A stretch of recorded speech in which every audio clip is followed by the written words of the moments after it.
Magic City Comic Con at the Miami Airport Convention Center. We had people that know Sons of Anarchy, and there are many of you. Kristen Renson. Kristen, thanks for taking time. Absolutely, thank you for having me on this fabulous day. Now there's we'll talk about, you're a Florida girl. Yes, I am. I grew up in the Tampa Bay area, and Orlando actually for a few years. So you know a little bit about Miami. I do, a little bit about Miami. I was actually here for the first time last year with a girlfriend of mine. She's on a reality show, and we came down and had girls' weekend. So that was a lot of fun. Just a little bit of fun, right? Just a little bit. So Kristen, this is so interesting. You were in high school, your sister was a model. Yes, sir. You were about 16 years old. Yes, sir. And this wasn't like acting was a bug for you to do something like this. No, you know what, I had never taken any kind of theatrical classes. I was not in theater in high school. It was never an interest of mine. I never grew up wanting to be an actress. I actually wanted to be a marine archaeologist. So, kind of a different... Took a left turn. Took a little bit of a left turn. But, you know, it's interesting how the universe kind of puts you where you need to be at the moment you need to be there. And I ended up going out to LA and absolutely fell in love with what I do now and never looked back. But it had to be also something, you had a little natural ability to be able to pull something like that off. Yeah, I was blessed with a gift that I didn't know I had. And, you know, it's been an amazing ride, absolutely amazing. And I couldn't imagine doing anything else. So when you end up getting that break, tell us what happened there.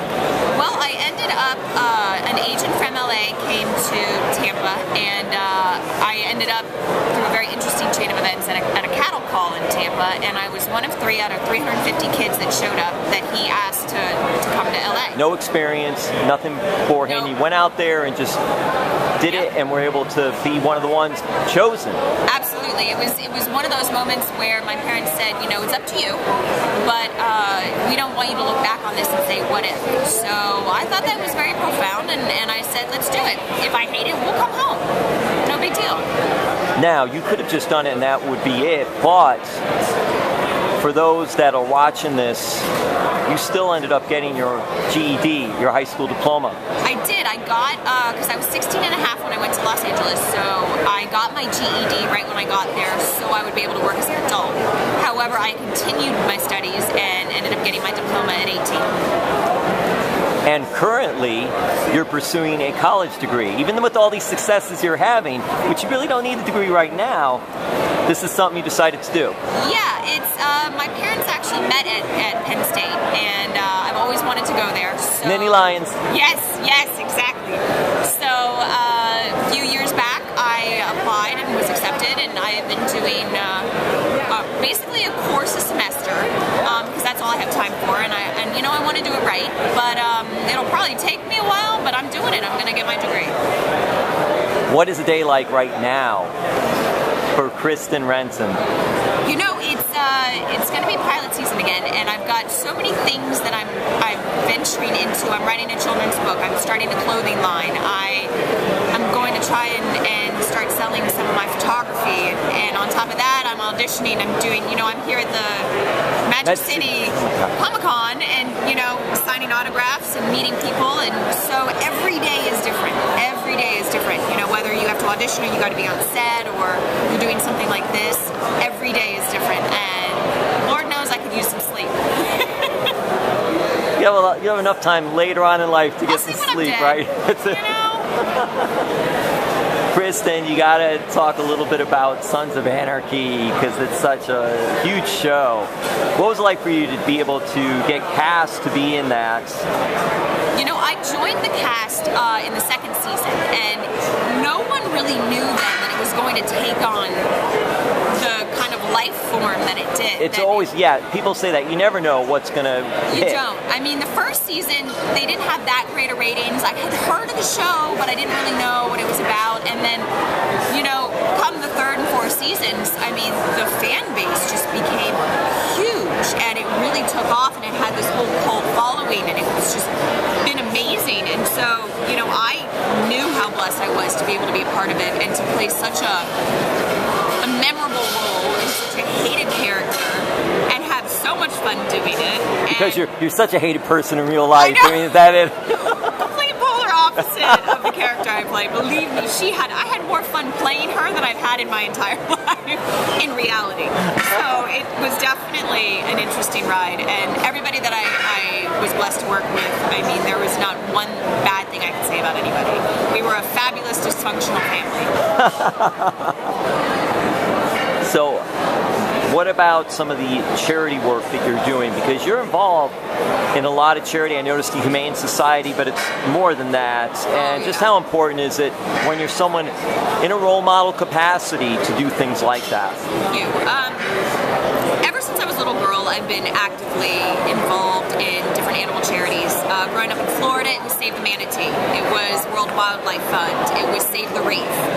You know, now I've been able to gain some notoriety and therefore be able to help on a grander scale, if you will. I work with the Humane Society, ASPCA, Best Friends Animal Society, No Kill LA.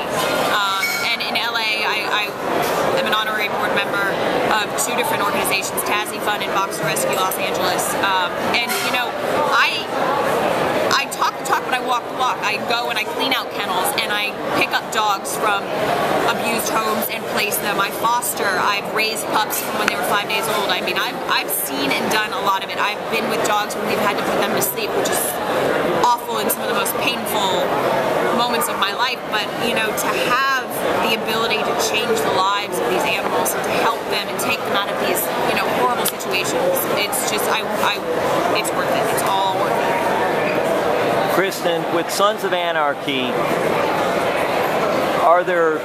it's a long, grueling day when you're doing a show like that, or any show for that matter, but you form a bond with your co-stars, everybody on the set, producers, directors, writers, everybody. Absolutely. People working the cameras.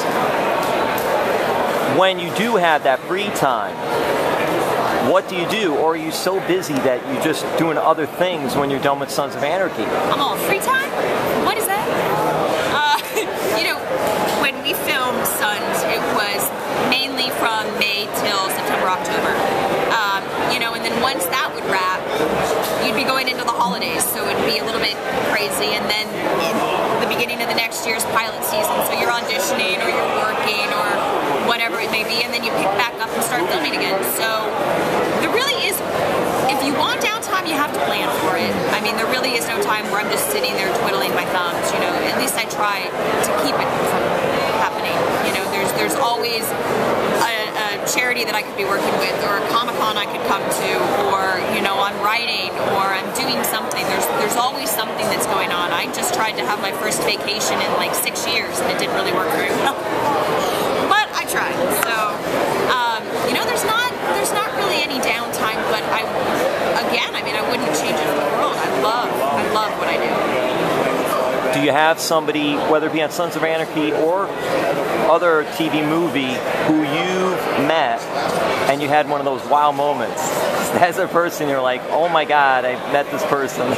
Well, there have been many moments like that. I mean, I've done several episodes of Anger Management with Charlie Sheen, who actually, he bought me this jacket as a little gift for coming back, and you know, he donated to my charity. He signed stuff for my charity. Phenomenal human being, absolutely phenomenal human being.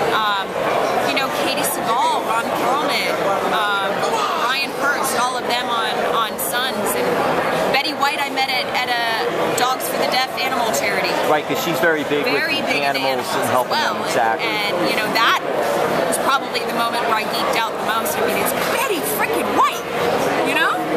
So that, I mean, that was amazing. I've been blessed to meet so many phenomenal people, and to be able to call them friends and colleagues is amazing. And is that exciting for your family too? Oh, yeah, they always want to know the gossip, like what are they really like in person? What's going on? And I try to invite... So you have to worry about your family writing a book, is what you're saying, right? Oh, they wouldn't be able to sell it, because my life outside of my job is so boring. I'm so like the stay-at-home.